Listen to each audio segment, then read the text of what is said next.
Hi everyone, welcome to Book Connoisseur. Wow! So I have my March wrap up to talk about today, and that's really exciting because March is really a big reading month for me.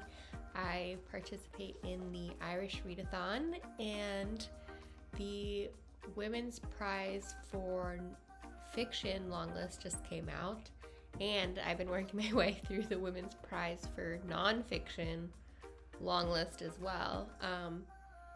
So I thought I would talk about what I've read so far and give my Irish Readathon wrap up for 2024. I will go through my Irish Readathon books first, and then I will go through some of the overlap between the Readathon and the Women's Prizes. I will conclude with books from the Women's Prize lists that I have read. Also, there's a fly flying around in here, and the buzz is so loud, and I hope you can't hear it, but if you can, I'm sorry. Okay. The first book I read in March was Foster by Claire Keegan. And this book tells the story of a little girl in Ireland who gets sent to live with a couple because her family is overwhelmed and underprivileged. They're very poor, they have a lot of children, so life is difficult for them, and she gets sent to this couple she doesn't know, and the story develops from there. And I adored this book. I thought it was fabulous. It reminds me a lot of Small Things Like These, and it's so beautiful, and I think this story is really tender and sweet, and it's told from the perspective of a child, which is incredibly done. And while this book tackles some difficult subjects like socioeconomic class and privilege and what that might look like, whether that's money or children or circumstances, I think it handled it beautifully, and I felt so warm-hearted by the end of this book. So if you want to feel good, it's a very quick read. I think it's under 100 pages. It was really, really great. I highly recommend it. And I read it in one day. The next book I read was So Late in the Day by Claire Keegan. Now this is a compilation of, I think, 3 short stories from Claire Keegan, and for me, this did not hit the mark. I honestly can barely remember what I read. That could have been my own fault. I don't think there was anything wrong with this book in general, but yeah, I think I like her books just slightly longer than these short stories were, they were about 20 pages or so. I haven't given up on her. I love Foster and Small Things Like These so much that I know I will love another one of her books again, but this one just wasn't for me. The next book I read was Himself by Jess Kidd. And this book, hey, it kind of looks like my art piece in the back there. This book was so good. It tells the story of a guy who, he calls himself Mahoney, but he grew up in an orphanage in Dublin, and he finds out some information about his mother and that she's from this small town in County Mayo, Ireland, which is where my family comes from. It tells the story of him and this older woman who he meets that lives in the town, conspiring together to figure out what happened to his mother. And I just loved the duo, like the two of them together. I thought they were so fun, and it was so funny, and they had really good banter between the characters, and there was a lot of really beautiful magical realism. I mean, Jess Kidd's magical realism is some of my favorite writing that exists.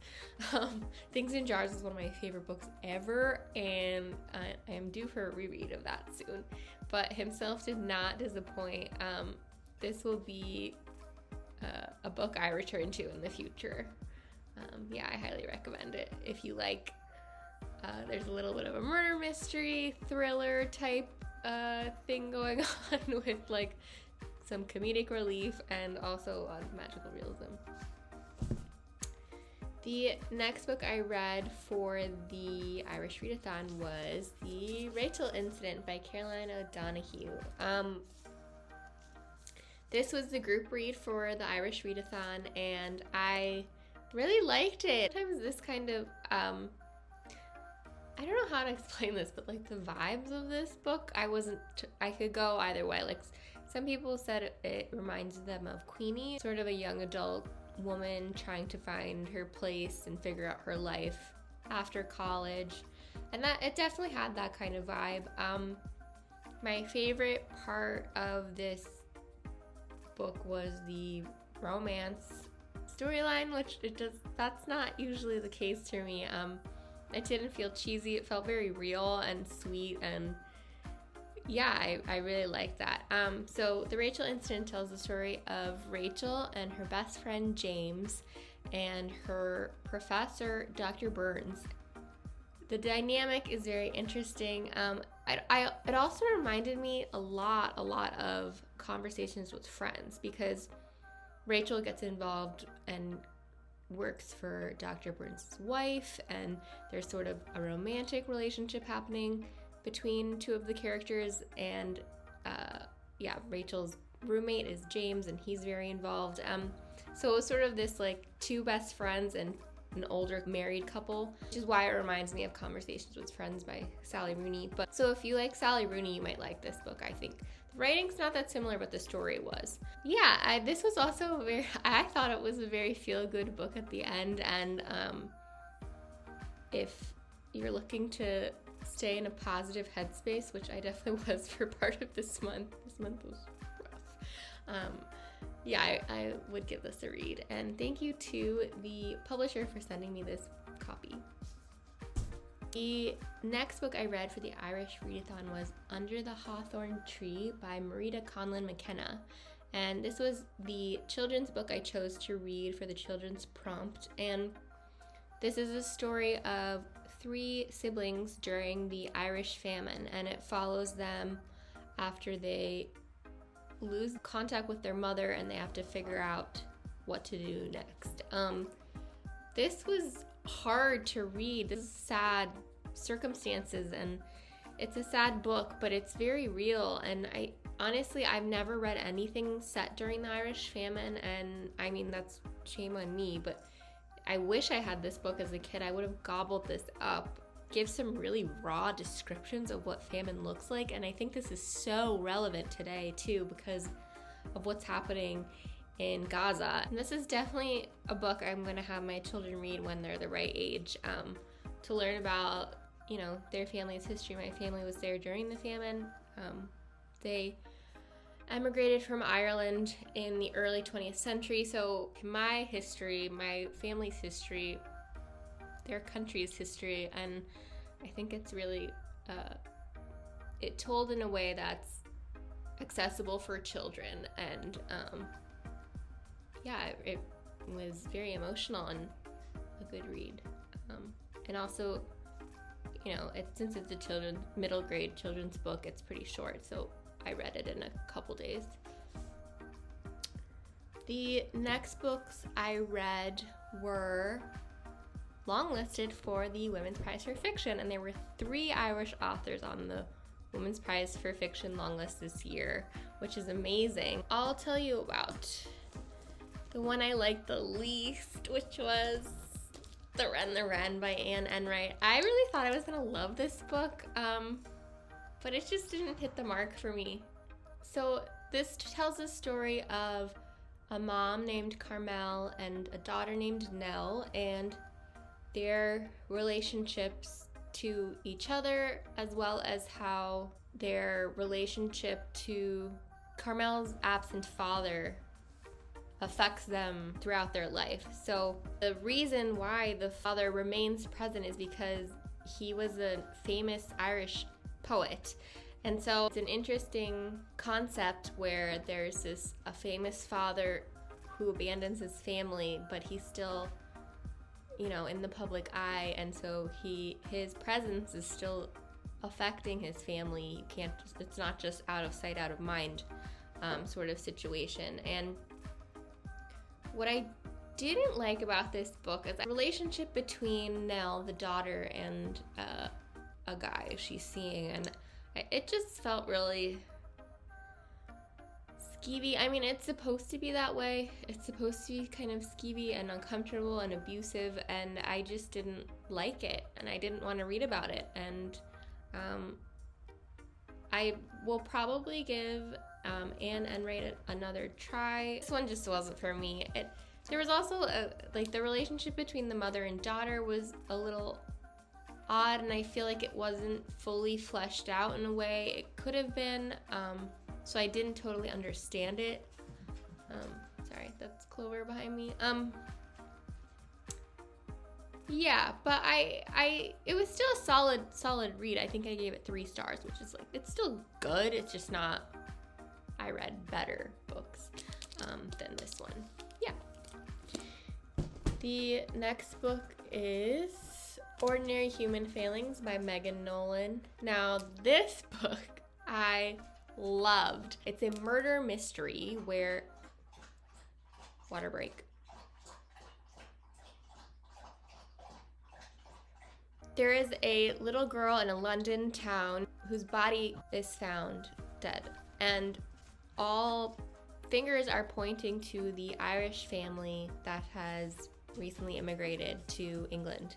And we get the perspective of a journalist who is trying to get his foot in the door with this Irish family in case this becomes huge news and it's his big break. And so we see the perspective of the journalist and each family member within the Irish family. And so there's a very young mother, she's 25, and her daughter, who was the last one seen playing with the little girl. And then there's her brother and her father, and the mother is passed away. So, and the mother was the glue, and you get a lot of the mother through the stories of the other family members. What I thought was so interesting about this book was just how incredibly selfish everyone was, and I was eating it up. And I think that there's something really very real about telling a story of where everyone's the victim in their own story, and I think that's important to remember in life in general. This book really captures that really well, and I honestly think Megan Nolan might be one of my new favorite authors. I think she has one other book that's out, and I can't wait to read her future books. The next Irish book I read that is also on the Women's Prize for Fiction Longlist was Soldier Sailor by Claire Kilroy. This book is, I don't even have the words. I can't even describe it. This is my life right now. I felt so seen here.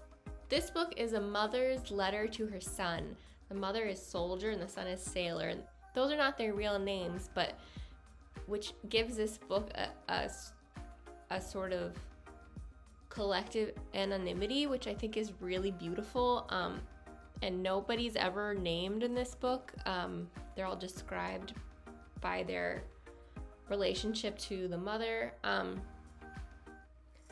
And it's just very raw and real. It goes through how difficult marriage can be once a child is in the picture. In this case, especially for the mother. And I really feel this. I have a child who's very attached to me, almost 18 months old, and it's no joke, parenting. It's really hard because not only do you change, but your relationships change, and both changing at the same time causes a lot of miscommunication, tension, and it's just all captured in this book. I cannot sing its praises enough. It was magical reading this. If you're going to be a mom or you're newly a mom, I think this is a must read. I cannot recommend it enough. It's also very short and sweet. It's not out in the US yet, but it is coming out in June.